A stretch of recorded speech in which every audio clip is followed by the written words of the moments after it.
ইলিশ ভাজা আর পান্তা পহেলা বৈশাখে না হলেই যেন নয়। মেলায় এসব চেখে দেখতে দাম নিয়ে মাথা ঘামাচ্ছে না বাঙালি। রমরমা বিক্রিতে লাভের পাশাপাশি বিক্রেতাদের অতিরিক্ত পাওনা উৎসবের আনন্দ। বেচা কিনা তো আপনি ভালোই, ঠিক আছে, মোটামুটি ভালোই।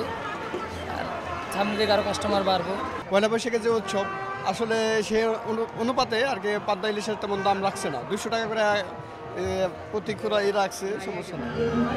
শুধু ইলিশ নয়, পহেলা বৈশাখে বাঙালির রসনা বিলাসে আছে লম্বা ফর্দ, মন্ডা মিঠাই, লাড্ডু, বাতাসা, নিমকি, আরও কত কি। উৎসবের আমেজ বাড়াতে ছিল মেলা। মেলায় সৌরভ ছড়াতে ছিল রঙিন ফুলের পসরা।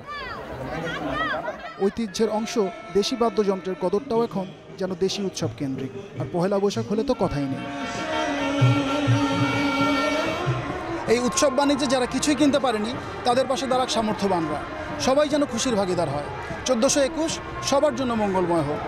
সেহাত সিন্ধু, যমুনা নিউজ, ঢাকা।